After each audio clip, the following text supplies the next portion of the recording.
Papa a dit, tu es la honte de notre famille. 200 invités m'ont fixé.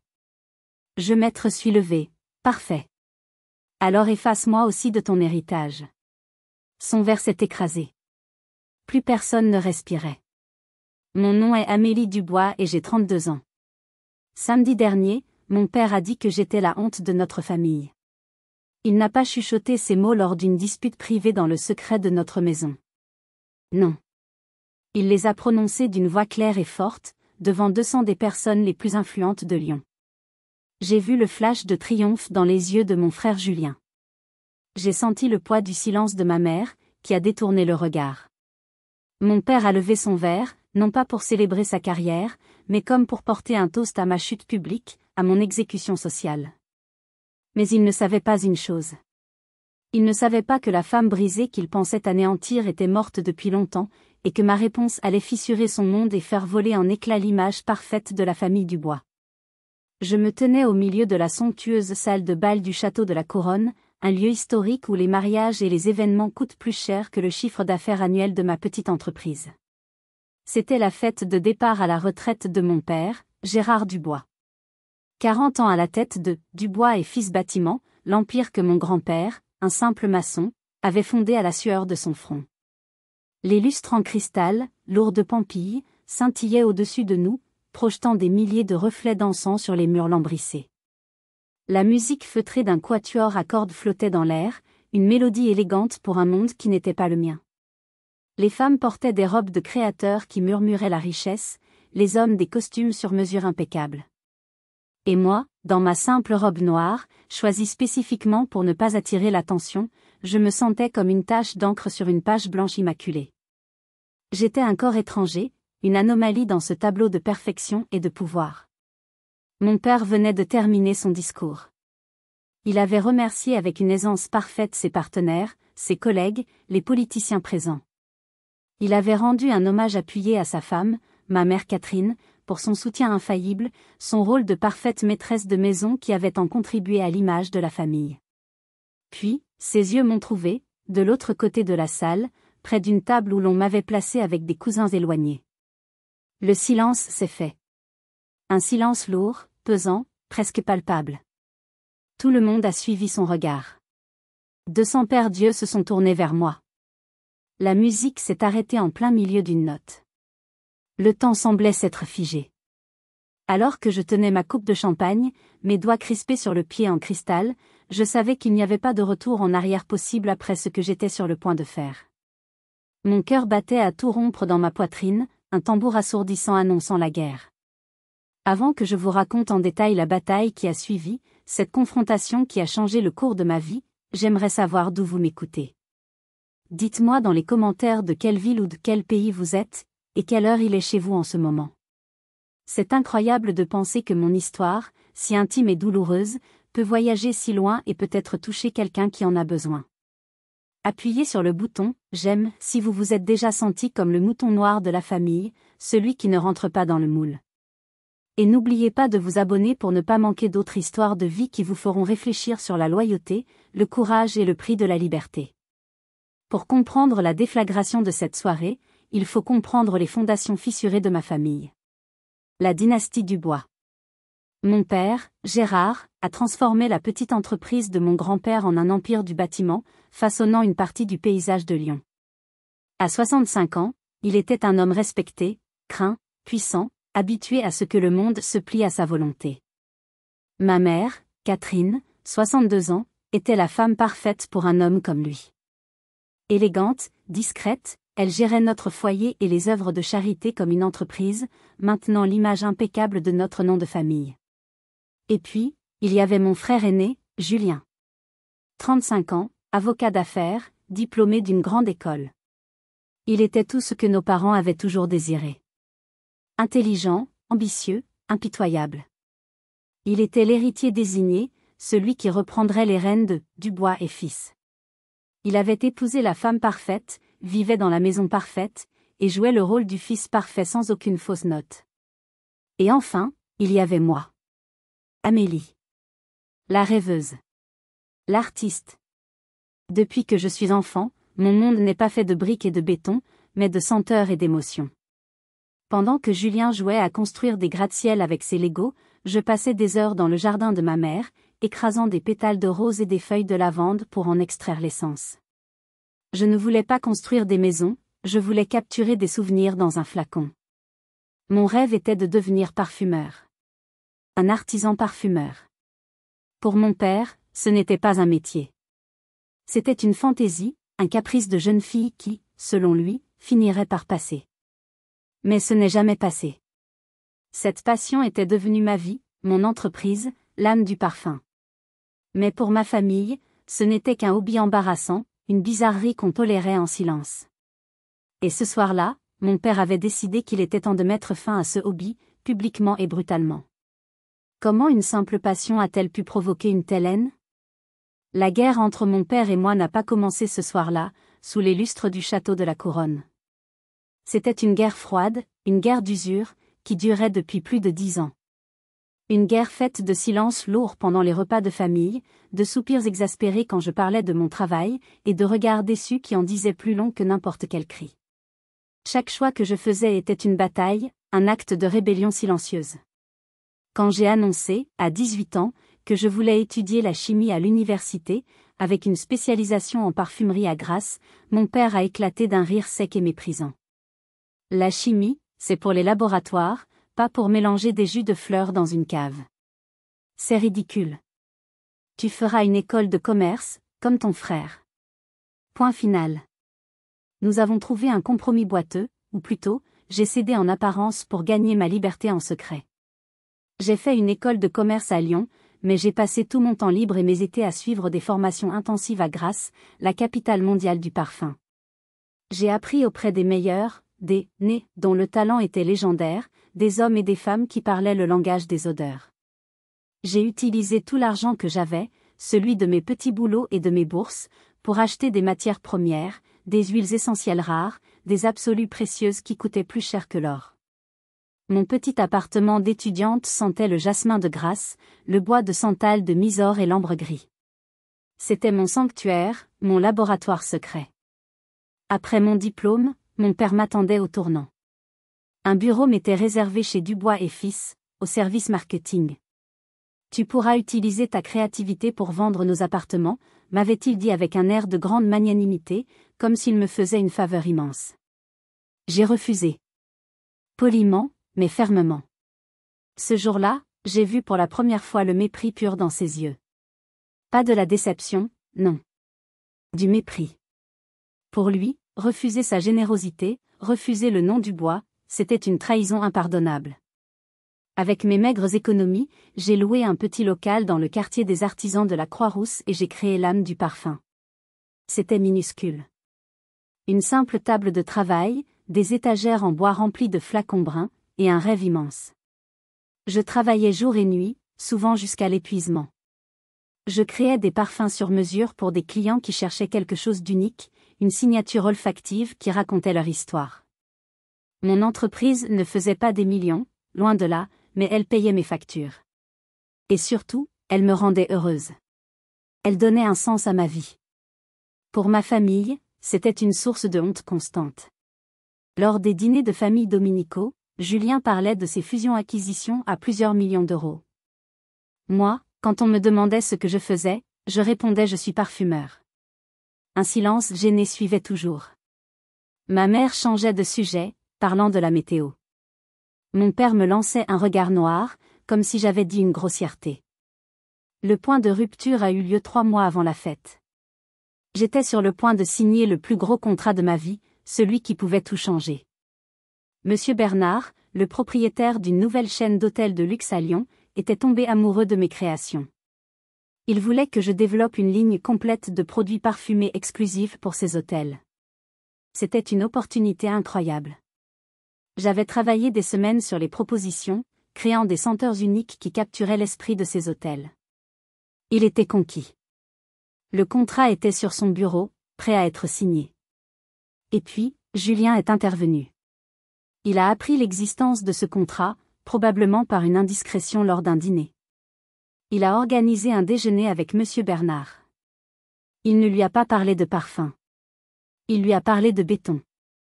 Il lui a dit que le vrai luxe, ce n'était pas une bougie parfumée, mais un hall d'entrée rénové par la meilleure entreprise de la ville. Il a dénigré mon travail, me décrivant comme une amateur qui joue à la marchande. Il a dit à Bernard que mon entreprise était trop petite, pas assez fiable pour un projet de cette envergure. Il a offert à Monsieur Bernard un rabais considérable sur la rénovation complète de ses halls d'hôtel, un contrat bien plus juteux pour Dubois et Fils. Monsieur Bernard m'a appelé le lendemain. Il était terriblement gêné. Votre travail est exceptionnel, mademoiselle Dubois, vraiment, mais l'offre de votre frère est plus stratégique pour nous en ce moment. J'ai compris. J'avais perdu. J'ai vu le sourire suffisant de Julien ce soir-là au dîner de famille, et j'ai compris qu'il n'avait pas seulement volé mon client. Il avait volé mon avenir. Mais ce que je ne savais pas, c'est que ce n'était que le début de sa trahison. Il n'allait pas s'arrêter là. Qu'est-ce qu'un homme est prêt à faire pour rester le fils préféré? Retour à la fête. La salle de bal du château. Mon père est sur l'estrade, le micro à la main. Il rayonne. C'est son couronnement, l'apogée de sa carrière. Il vient de faire l'éloge de mon frère, Julien. Mon fils, ma fierté. Il est né pour diriger. L'avenir de Dubois et Fils est entre de bonnes mains, ses mains. Les invités applaudissent poliment. Julien, assis à la table d'honneur, incline la tête avec une fausse modestie qui me donne la nausée. Leurs regards se croisent, un échange silencieux de fierté et de triomphe. Puis, le silence. Mon père me cherche du regard. Il me trouve. Son sourire s'efface, remplacé par une expression dure, glaciale. L'atmosphère change instantanément. Les conversations s'éteignent. Les gens sentent que quelque chose se prépare. Un drame. Et les gens de ce milieu adorent les drames, tant qu'ils ne sont pas les leurs. Et puis, commence-t-il, sa voix résonnant dans le silence soudain. Il y a ma fille, Amélie. Il marque une pause, laissant le suspense s'installer. Je sens tous les regards converger vers moi. Je suis prise au piège, comme un animal dans les phares d'une voiture. Mon cœur cogne si fort que j'ai l'impression que tout le monde peut l'entendre. Je voudrais disparaître, me fondre dans le sol, devenir invisible. Ce soir, continue-t-il, en ce jour si important pour moi, je me dois d'être honnête. Une autre pause. Il me fixe, ses yeux sont des éclats de glace. Je veux aussi reconnaître ma fille, Amélie. J'ai un instant d'espoir insensé. Une étincelle stupide. Peut-être qu'il va dire quelque chose de gentil. Peut-être que ma tante Hélène, sa sœur, avait raison quand elle me disait qu'au fond, il était fier de moi, même s'il ne savait pas le montrer. L'espoir meurt aussi vite qu'il est né. Il est assassiné en public. Tu es la honte de notre famille. Les mots tombent. Secs. Brutaux. Chaque syllabe est une pierre lancée en plein visage. Le choc est total. Un murmure d'incrédulité parcourt la salle, puis plus rien. Un silence de mort. Je vois le visage horrifié de ma tante Hélène, sa main sur sa bouche. Je vois ma mère, Catherine, qui ferme les yeux, comme pour refuser de voir la scène, se dissociant de la cruauté de son mari. Je vois Julien, qui baisse la tête pour cacher un sourire mauvais, un sourire de victoire. Mais mon père n'a pas fini. Il savoure son pouvoir, son contrôle absolu sur la situation. Il est le metteur en scène de ma destruction. Pendant 11 ans, j'ai attendu. J'ai attendu que tu grandisses, que tu contribues à l'héritage que nous avons bâti. Au lieu de ça, tu perds ton temps à mélanger des jus de fleurs, à jouer à la marchande dans ta petite boutique. Il crache les mots petite boutique avec un dégoût infini, comme si c'était une insulte. Pendant que ton frère construit un véritable avenir, toi, tu joues.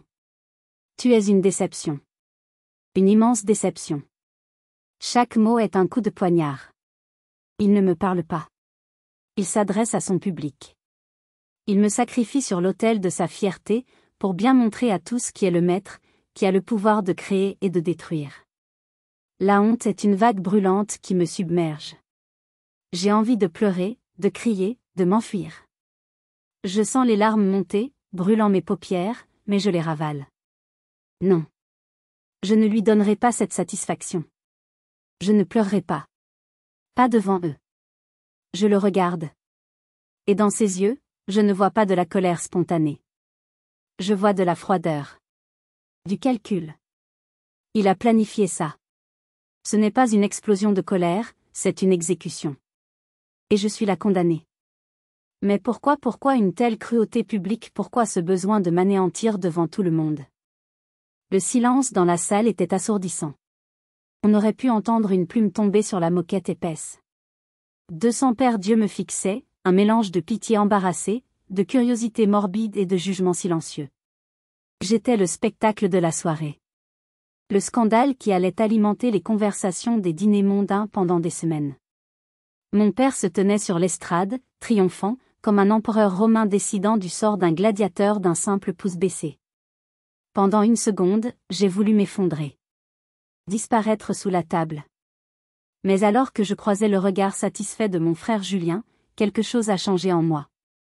La honte, la douleur, la tristesse, tout a été balayé par une vague de rage. Une rage pure, froide, et incroyablement lucide.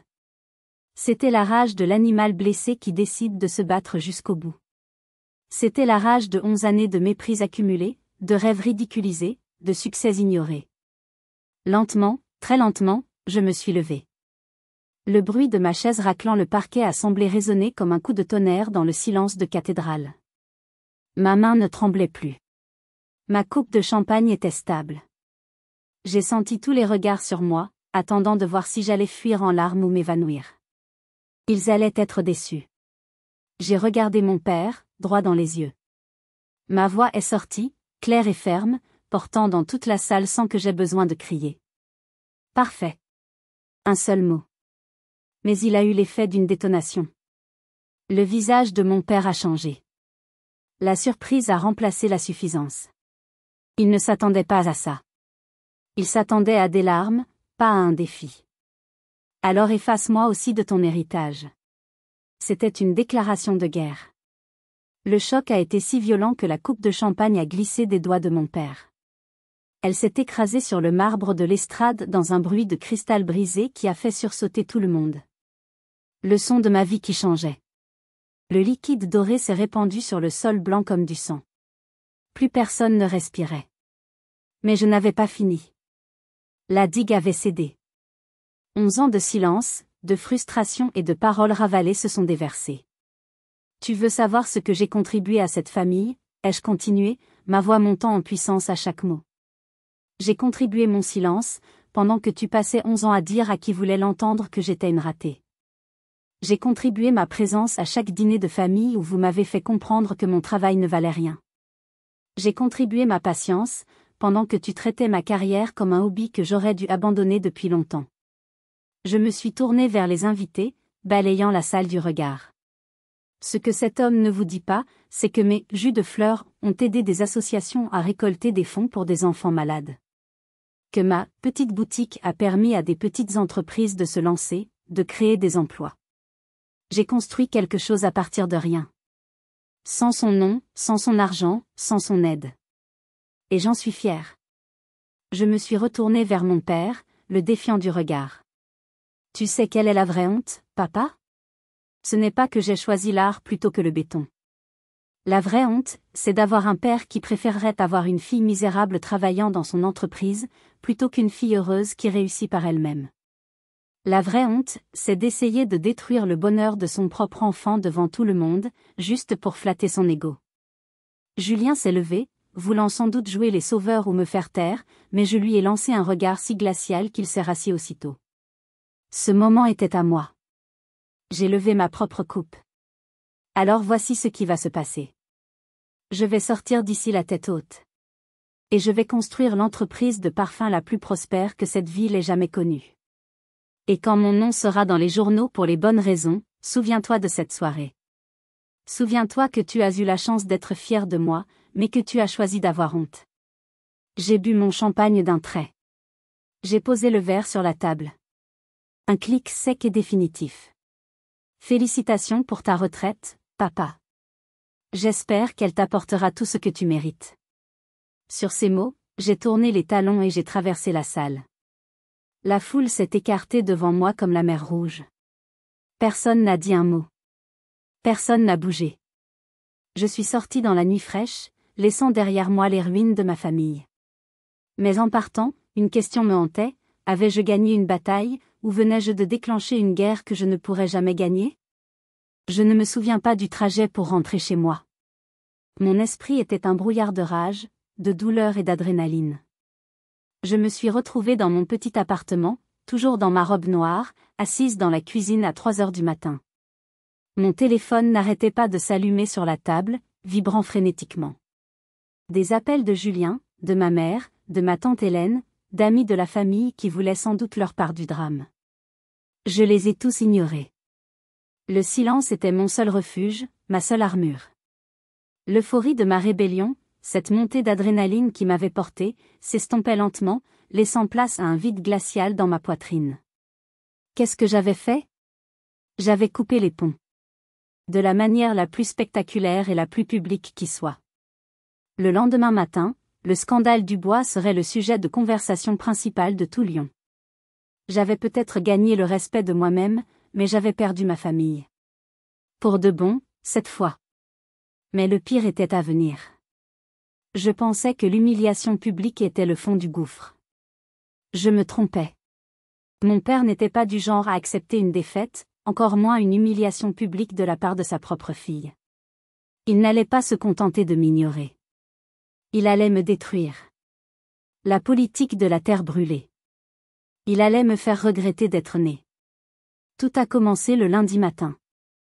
J'ai reçu un appel de mon principal fournisseur à Grasse, un homme avec qui je travaillais depuis des années, qui m'avait vu débuter. Il était terriblement gêné, sa voix était basse. « Amélie, je suis sincèrement désolée. Je ne peux plus vous fournir. J'ai reçu un appel.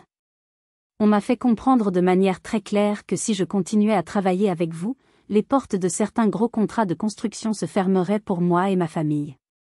Je n'ai pas eu besoin de demander de qui venait l'appel. Je savais. Mon père utilisait son réseau, son influence, son pouvoir de nuisance, pour m'assécher, pour couper mes vivres à la source. Dans la même journée, 2 autres fournisseurs m'ont lâché, avec des excuses similaires et tout aussi embarrassées. Puis, ce fut le tour des quelques boutiques de Lyon qui vendaient mes créations. L'une après l'autre, elles m'ont appelé pour mettre fin à notre collaboration. Les raisons étaient vagues, changement de stratégie, réduction de l'assortiment. Mais je savais la vérité.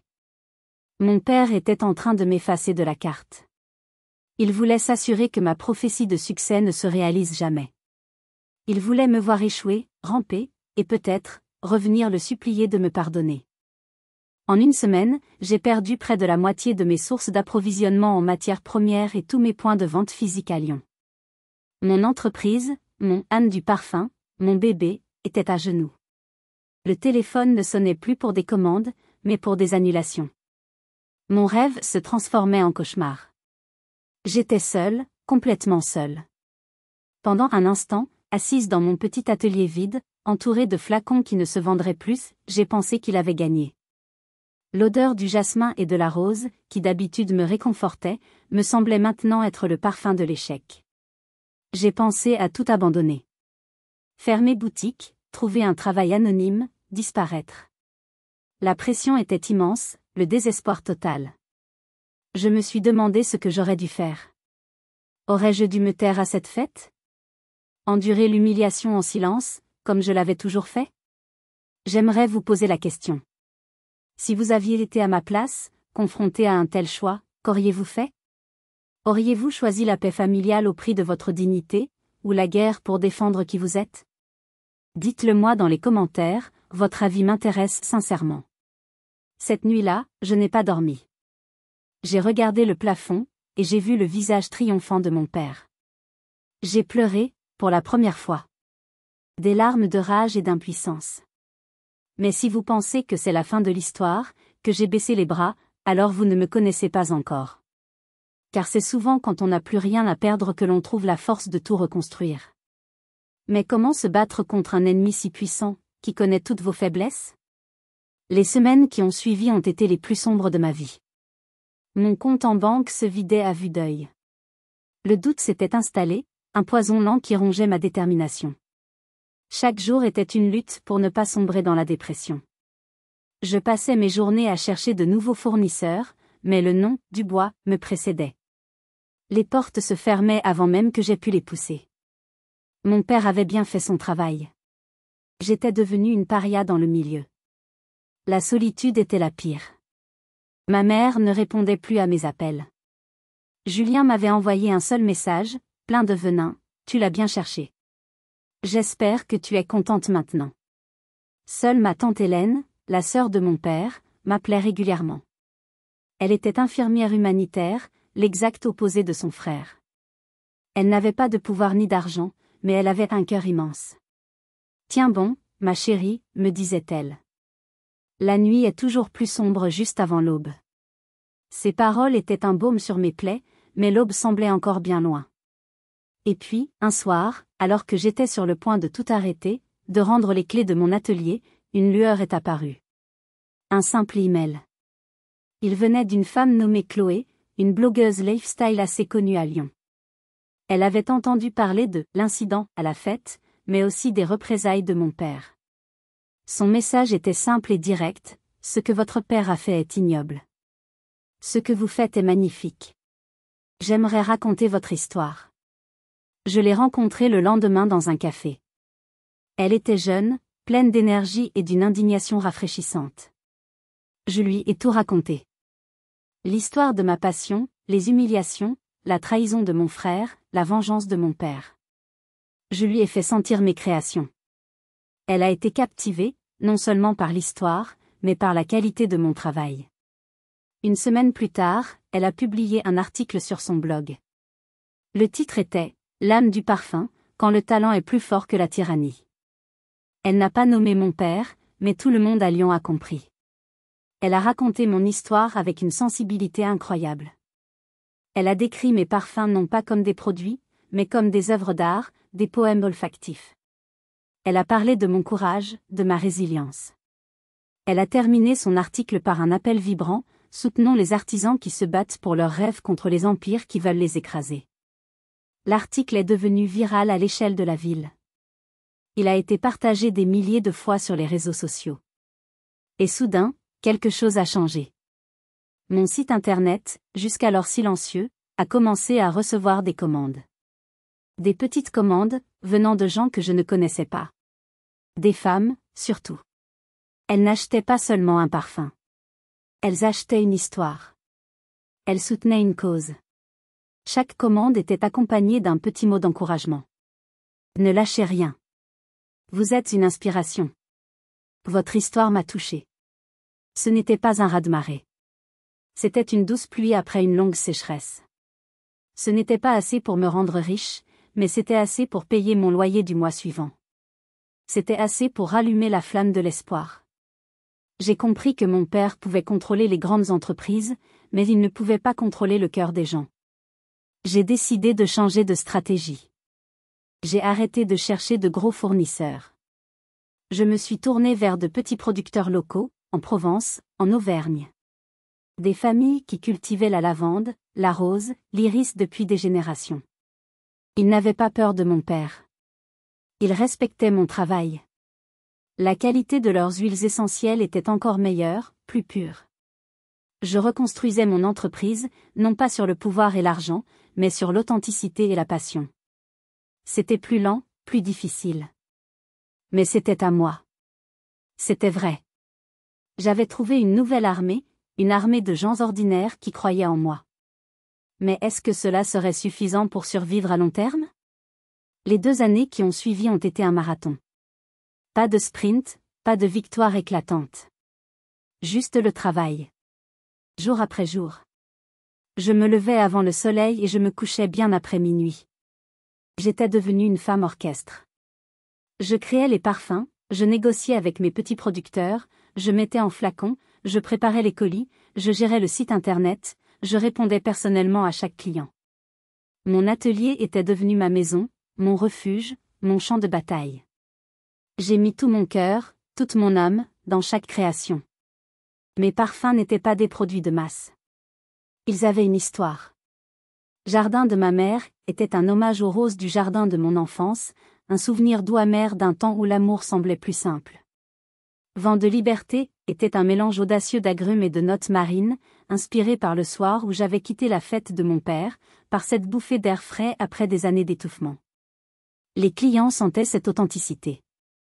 Le bouche à oreille a commencé à fonctionner, d'abord à Lyon, puis dans toute la France. Lentement, mais sûrement. Ma vie personnelle était inexistante. Je n'avais pas le temps pour les amis, encore moins pour l'amour. Jusqu'au jour où Marc est entré dans ma vie. Il était photographe, spécialisé en architecture. L'ironie de la situation ne m'a pas échappé. Un magazine local voulait faire un petit article sur les artisans de la Croix-Rousse et l'avait envoyé pour prendre des photos de mon atelier. Il était différent des hommes que j'avais connus, souvent issus du même milieu que ma famille. Il n'était pas impressionné par les noms de famille ou les comptes en banque. Il était calme, observateur, avec un regard qui semblait voir au-delà des apparences. Il a passé des heures à me regarder travailler, à photographier mes gestes, la lumière filtrant à travers les flacons colorés. Il ne m'a pas posé de questions sur ma famille. Il m'a posé des questions sur mon article. Pourquoi avez-vous choisi d'associer le vétiver à la fleur d'oranger dans cette composition? C'est audacieux. Pour la première fois depuis des années, quelqu'un voyait mon travail pour ce qu'il était, une forme d'expression, une passion, un savoir-faire. Nous avons commencé à nous voir. Il m'emmenait dans des lieux secrets de Lyon pour les photographier à l'aube. Je lui faisais découvrir le monde des odeurs, lui apprenant à distinguer les différentes facettes d'une matière première. Avec lui, je pouvais être moi-même. Je n'étais pas la fille de Gérard Dubois. J'étais Amélie, la créatrice de parfums. Il a pensé des blessures que j'ignorais avoir, simplement par sa présence bienveillante et son respect silencieux. Notre relation s'est construite lentement, mais chaque jour passé avec Marc me faisait réaliser à quel point j'avais accepté un amour conditionnel toute ma vie. Il m'a aidé à guérir, mais ni lui ni moi ne pouvions prévoir le test que notre relation allait bientôt devoir affronter. Un jour, il m'a montré des photos qu'il avait prises pour un projet. C'était un chantier de Dubois et Fils. Un immeuble de luxe sur les quais de Saône. Mon cœur s'est serré.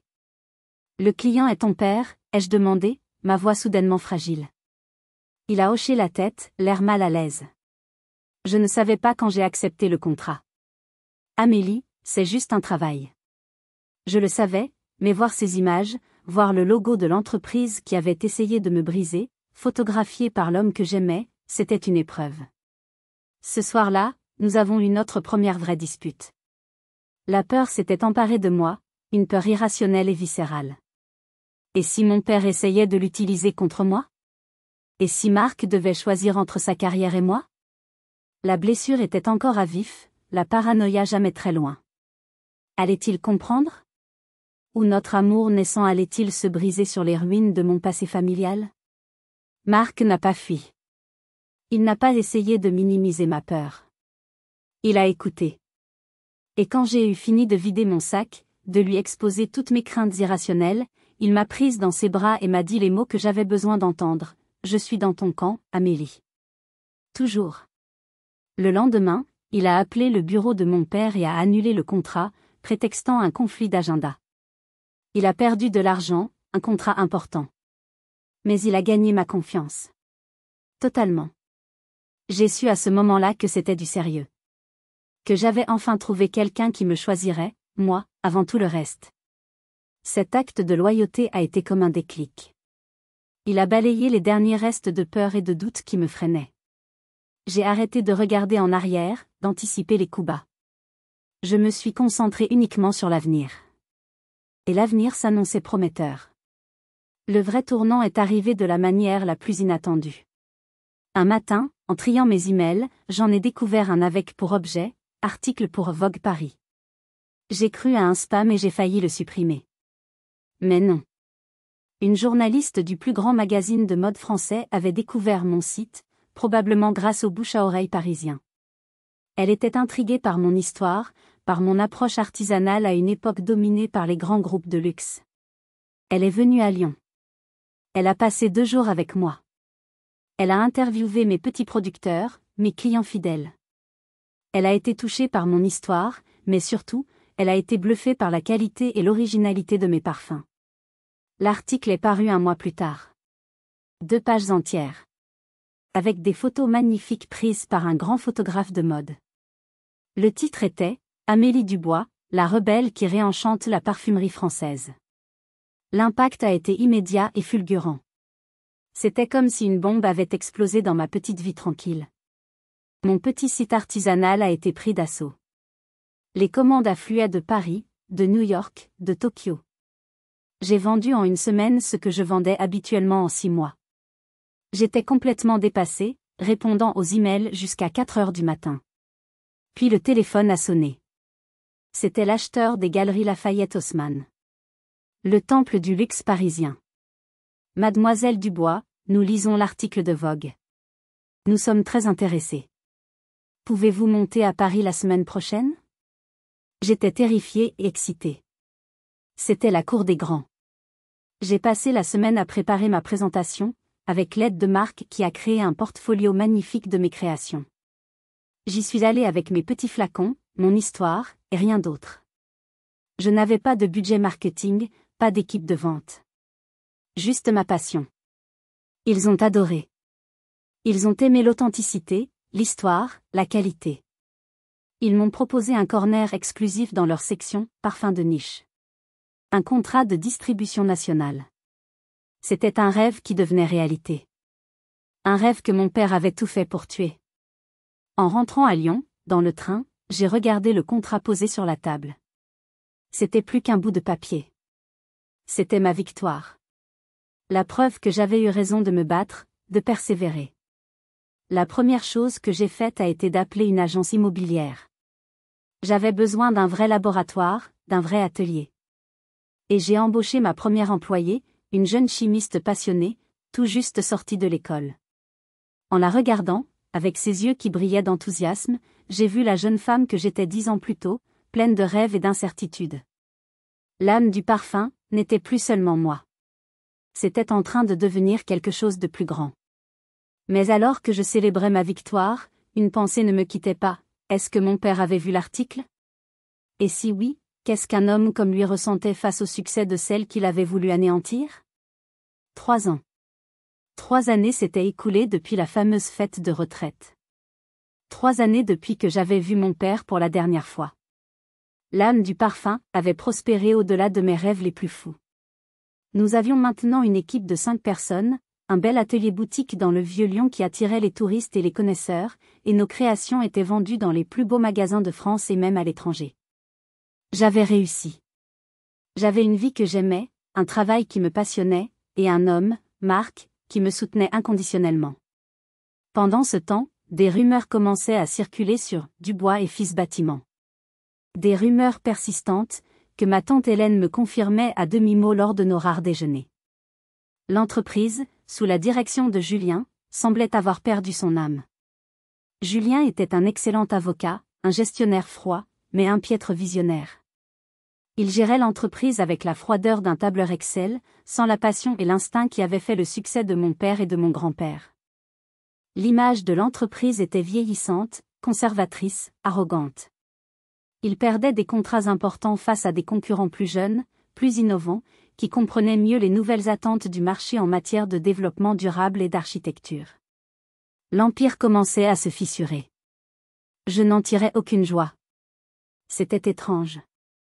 Une partie de moi aurait dû se réjouir de leurs difficultés, mais je ne ressentais qu'une sorte de tristesse lasse. C'était l'entreprise de ma famille, après tout, le fruit du travail de mon grand-père.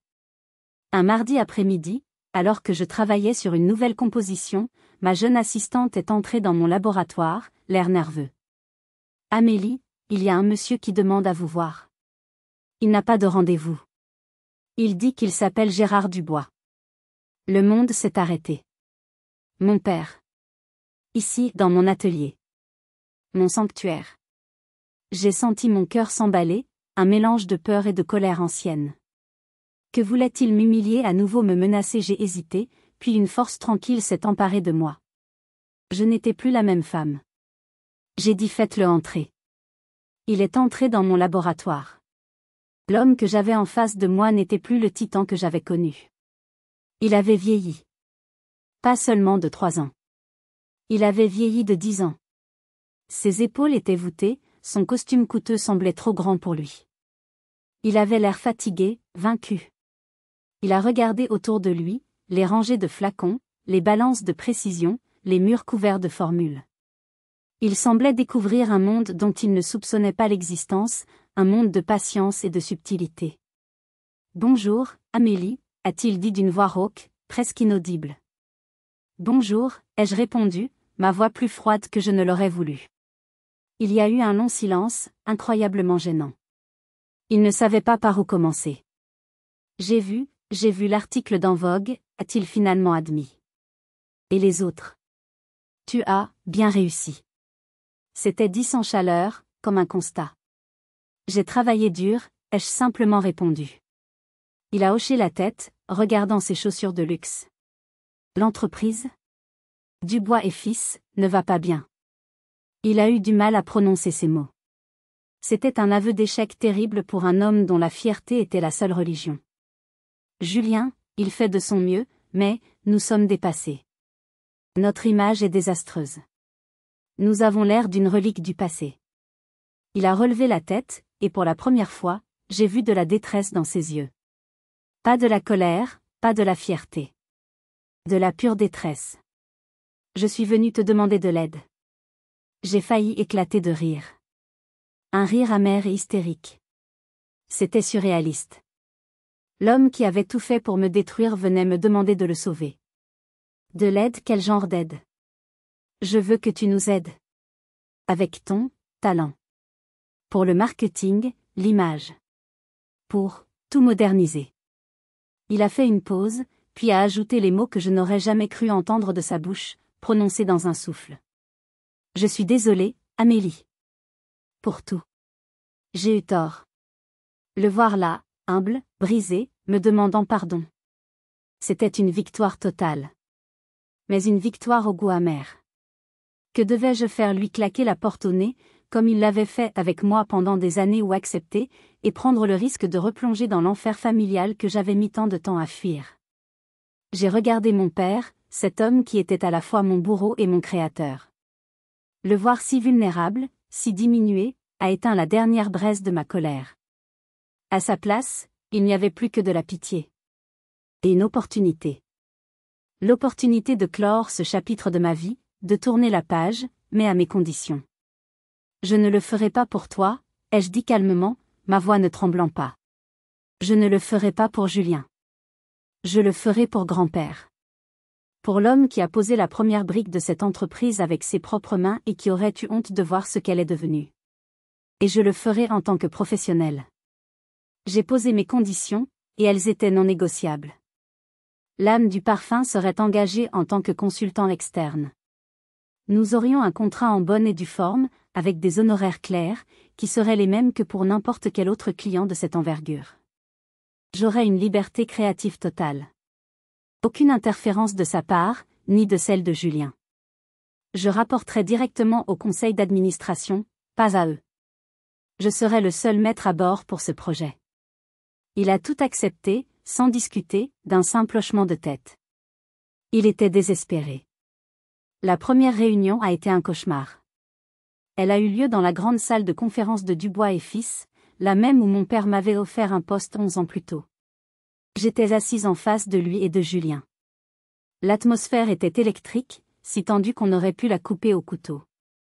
Julien était hostile, sur la défensive. Il voyait mon arrivée comme un désaveu personnel, une humiliation suprême. Je ne vois pas ce qu'un parfumeur peut nous apprendre sur le bâtiment, a-t-il lancé d'un ton sarcastique dès le début de la réunion.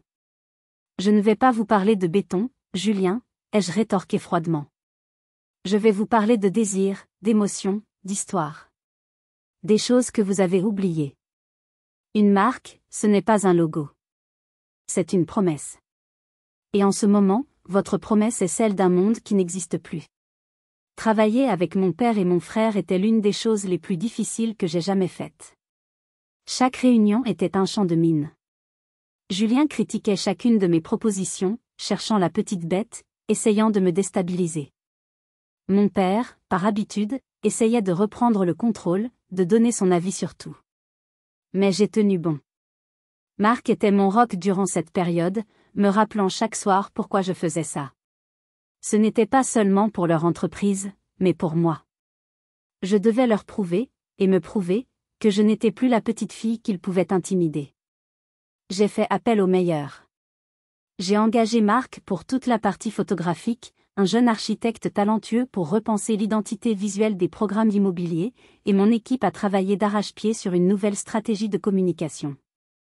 L'idée était simple: arrêter de vendre des mètres carrés, et commencer à vendre des lieux de vie. Nous avons mis en avant l'histoire de l'entreprise, l'héritage de mon grand-père, mais en lui donnant un souffle de modernité. Nous avons créé un nouveau logo, un nouveau site web, une nouvelle signature du bois et fil bâtisseur d'histoire. Le jour de la présentation finale au conseil d'administration, la tension était à son comble. Julien était convaincu que nous allions droit dans le mur et n'a pas hésité à le dire. Mon père était silencieux, anxieux. J'ai présenté notre vision pendant 1 heure. Quand j'ai terminé, il y a eu un long silence. Puis, le plus vieux membre du conseil, un ami de mon grand-père, a pris la parole. C'est la première fois depuis 10 ans que je ressens à nouveau l'âme de cette entreprise. C'est audacieux, c'est moderne, mais ça respecte nos racines. Je vote pour. Le projet a été approuvé à l'unanimité. Julien était livide.